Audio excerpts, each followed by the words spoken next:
Hello class, today we are going to continue our chapter that is crisis in the democratic order. Okay, today is 12/11/2020. Okay, chapter beta crisis in the democratic order. In the democratic order. In this video, we will discuss our NCERT questions. Okay, your first question is that what were the reason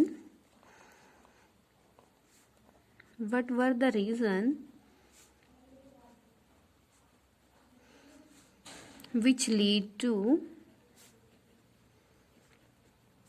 the midterm elections in 1980.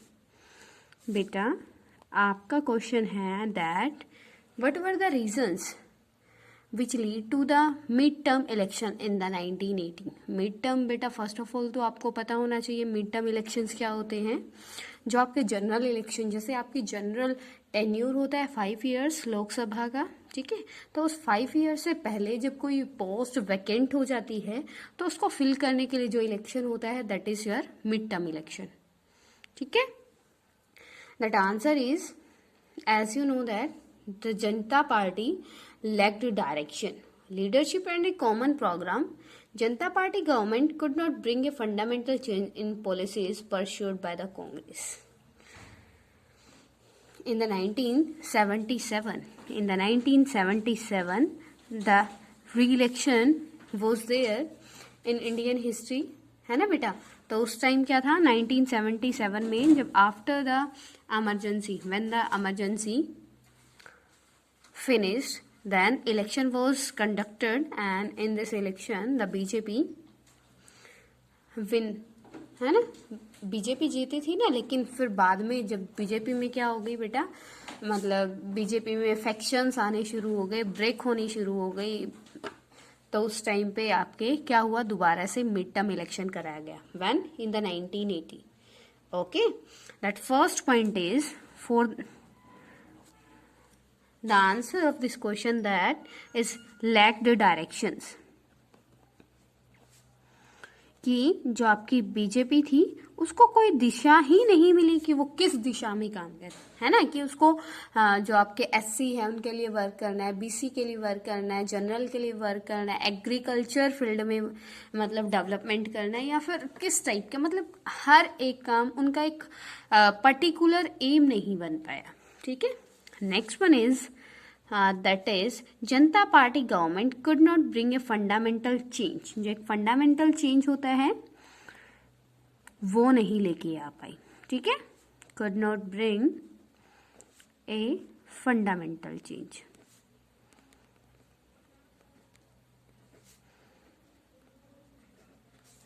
Got it बेटा.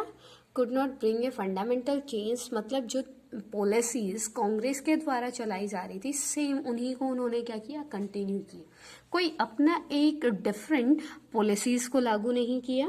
Clear. मतलब वो आपकी politics में, राजनीति में कोई new change नहीं लेके आ पाई, कोई बड़ा वर्क नहीं किया, जिस वजह से उसमें फैक्शंस भी हो गए और तो वो आपकी जो थी बीजेपी क्या हो गई, फेल हो गई अपना रूल कंटिन्यू करने में. ठीक है. There was a split in Janata Party and the government led by the Morarji Desai, which lost its majority in less than 18 months. जो आपके मोरारजी देसाई थे बेटा, जो आपके 1977 के इलेक्शन में क्या बने थे, प्राइम मिनिस्टर बने थे, उन्होंने क्या कर दिया, बहुत जल्दी उनके फैक्शन मतलब कन्फ्लिक्ट हो गए जनता पार्टी के साथ. और जनता पार्टी की जो अदर कौन थे आपके एमपीज थे, उन्होंने अपना क्या ले लिया, अपना समर्थन वापस ले लिया. ठीक है बेटा. तो जब उनके पास मेजोरिटी ही नहीं रही तो उनकी गवर्नमेंट क्या हो गई, गिर गई. ठीक है. Next one is that is split in Janata Party and Morarji Desai. Who was Morarji Desai बेटा? Morarji Desai was the Prime Minister of India in the 1977.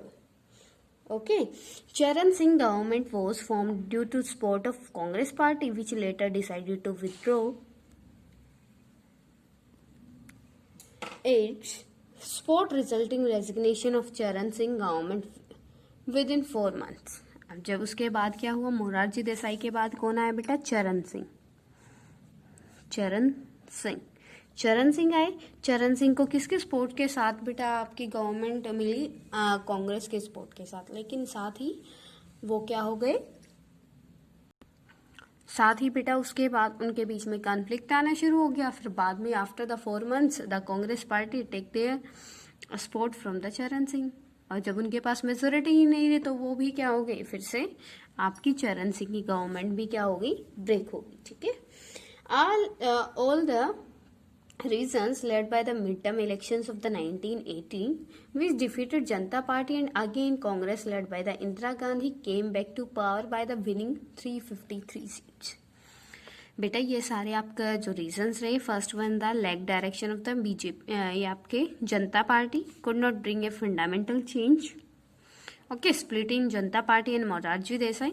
Next one is Charan Singh and the Congress party, conflict between the Charan Singh and the Congress party.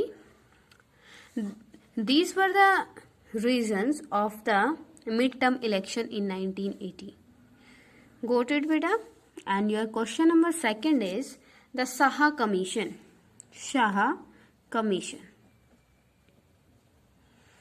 The Saha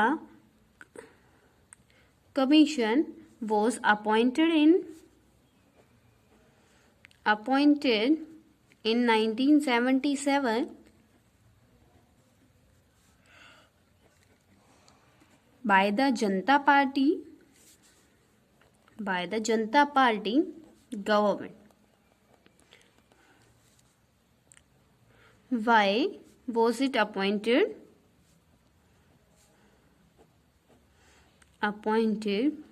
And what were its findings? What were its findings? बेटा जो आपके Shah commission था वो क्यों appoint किया था? Here you have to tell that why the Shah Commission appointed. The Shah Commission was appointed in May 1977. When beta? In May 1977, the Shah Commission was appointed by Janata Party government. By whom beta? Janata party government, क्योंकि उस time जनता party की government थी ना बेटा, और उनको क्या करना था, कांग्रेस के अगेंस्ट एक इंक्वायरी कमीशन बिठाना था। ठीक है, which was headed by the JC Shah.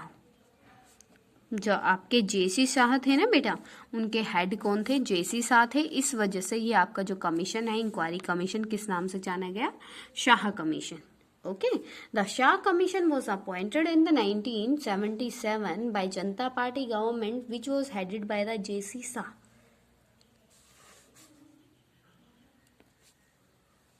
Who was he, beta? He was the retired Chief Justice of Supreme Court of the India to look into the matters of.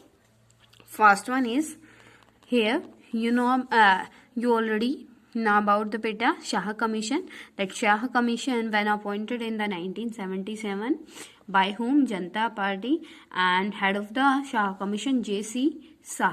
Now next question is that why was it appointed? First of all, it was appointed for, first one is allegations of abuse of authority, excessive and the malpractices, as well as action taken in the name of emergency proclaimed on June 1975.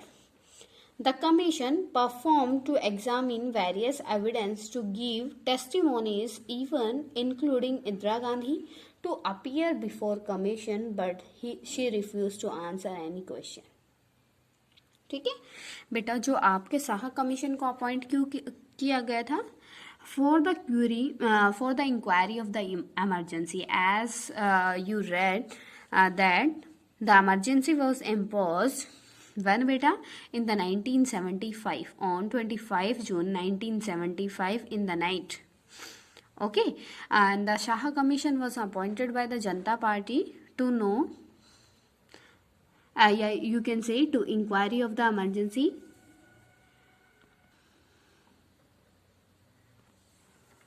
Got it बेटा? तो वो किस लिए किया गया था? जो Shah commission आपको अपॉइंट किया था, ताकि शाह कमीशन क्या कर सके, इंक्वायरी कर सके कि इमरजेंसी क्यों लगवाई थी, और लगवाई थी तो उसका क्या उसका लॉस हुआ या क्या बेनिफिट हुआ इंडियन पॉलिटिक्स को। सेकंड थिंग क्या है, जो आपकी इंदिरा गांधी थी, उन्होंने क्या कर दिया था, किसी भी अपोजिशन पार्टी की क्वेश्चन का आंसर देने के लिए मना कर दिया था। That why she oppose the emergency in the India, that's why the Janata Party appoint a commission, that was the Shah commission. Okay, and the finding of Saha Commission, it found many excessive committed during emergency। तो उसने क्या, जो आपके है बेटा, what were it's finding, तो उसका result क्या रहा साहा कमीशन का, ठीक है। First one is it found many, here you can write findings, it found many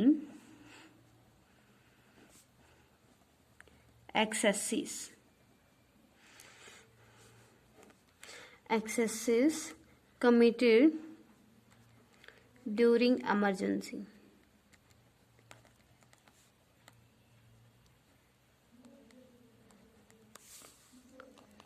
Next one is under preventive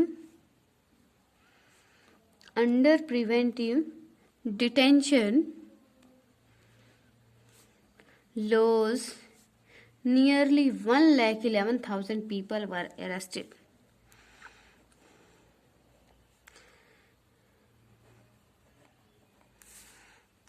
11,000 people were arrested।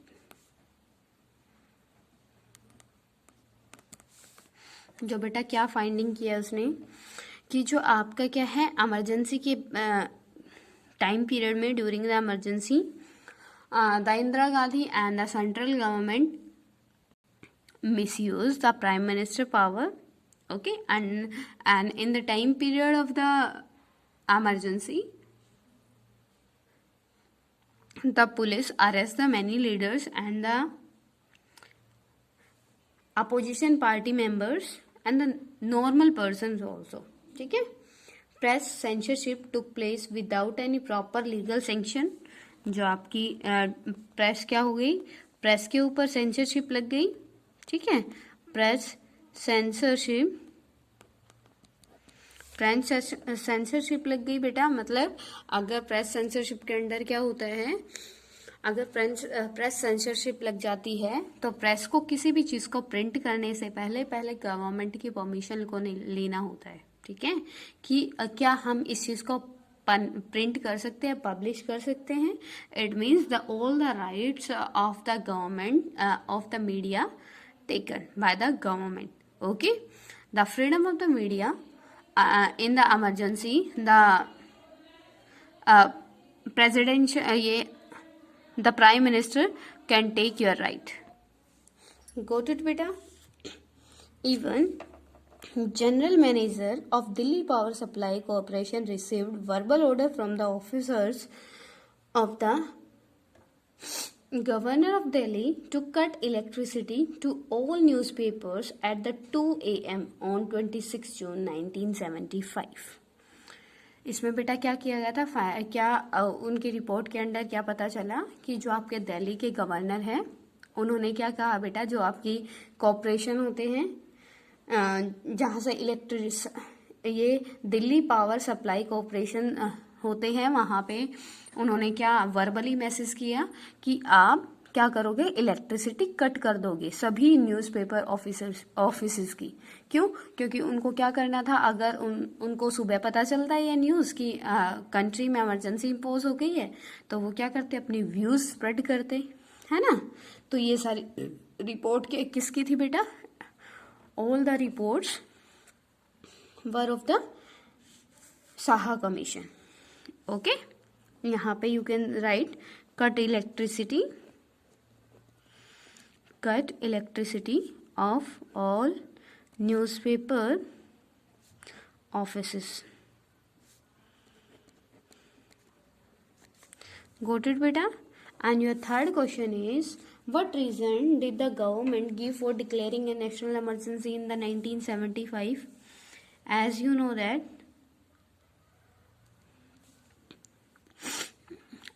the president enjoyed three type of emergency.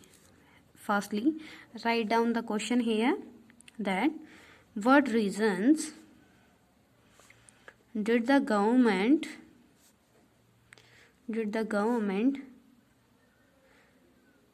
give for declaring a national emergency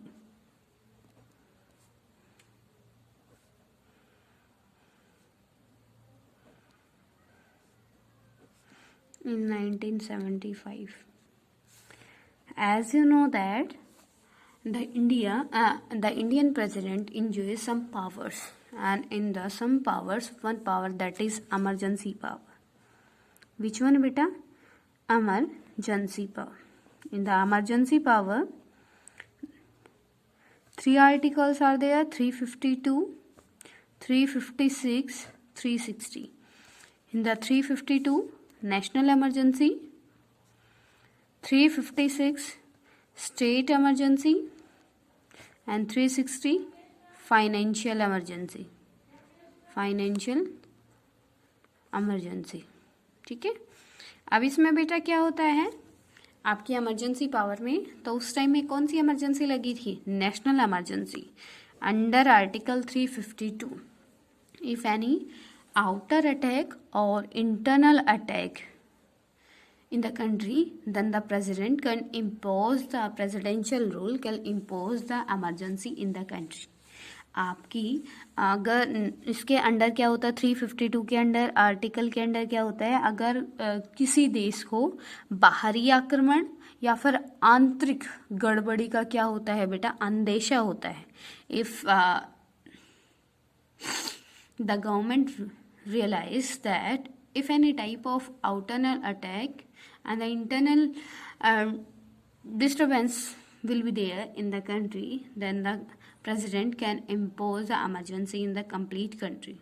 Same here in the 356. If the state government write a application to the president that the state government is not able to control the country, control the state and not able to rule in the state, then the president also impose their presidential rule in the state. And the financial emergency financial का मतलब पता चलेगा ना बेटा, क्या है, पैसे से. if any type of natural disaster comes and if any type of wealth problem is there in the country, then the president can financial emergency in the complete country. Okay. And in the 1975, the Indira Gandhi imposed the national emergency. Here you have to give the reasons of the government, that why the Congress imposed the emergency in the 1975. मतलब आपको कांग्रेस के views बताने हैं यहाँ पे कि कांग्रेस ने emergency क्यों लगाई. You not have to give your views, okay, only you have to give your views, here you have to give the views of the Congress. Okay, first one is the on June 25, 1975, the government declared the threat of internal disturbance of invoke article 352 of constitution. Firstly उन्होंने क्या कहा बेटा, first उनका क्या था, internal disturbance, कि क्या हो रहा है, इंटरनल डिस्टर्बेंस हो रहा है ना.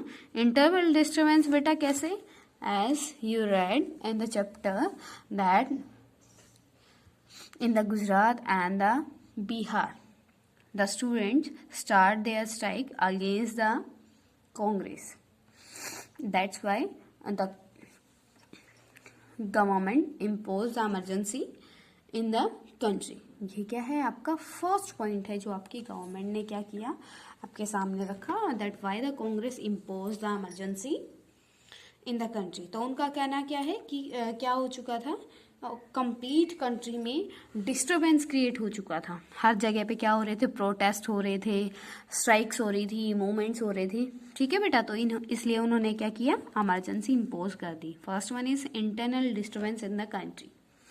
Second one is that the government decide a grave crisis to be arisen to proclaim emergency to bring law and order, restore efficiency and implementation pro poor welfare programs. अब second thing क्या है, second क्या कहा कि वो क्या करना चाहते थे, कि जैसे क्राइसिस आ रहे थे, इकोनॉमिक क्राइसिस आ रहे थे, तो in this time period the Congress wants to launch many policies to improve the condition of the India, है ना। तो उनका सेकंड पॉइंट ये रहा।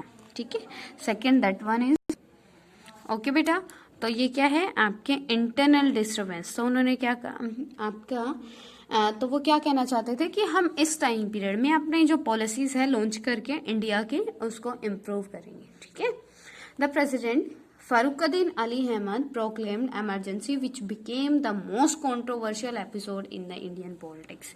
जो आगे जाके बेटा क्या बने, आपके बहुत कंट्रोवर्शियल इश्यू बन गया। ठीक है, और तो उन्होंने क्या कहा, next one that is article 352 can declare emergency on the ground of the either internal और एक्सटर्नल डिस्टर्बेंस। तो उस टाइम पे आपका इंटरनल डिस्टर्बेंस इस चीज का इस तरीके से क्रिएट हो गया था। तो गांधी जी ने इंदिरा गांधी ने आपका बेटा क्या करने के लिए बोला कि इमरजेंसी इम्पोज कर दो, जिससे क्या हो जाएगा, मेंटेन हो जाएगा, आपके कंट्री में स्टेबिलिटी आ जाएगी। ठीक है, it was your topic, and if any type of query till now then you can ask to me. Okay, our next question we will discuss in our next video. If any type of query till now then you can ask to me, you can comment. Okay beta.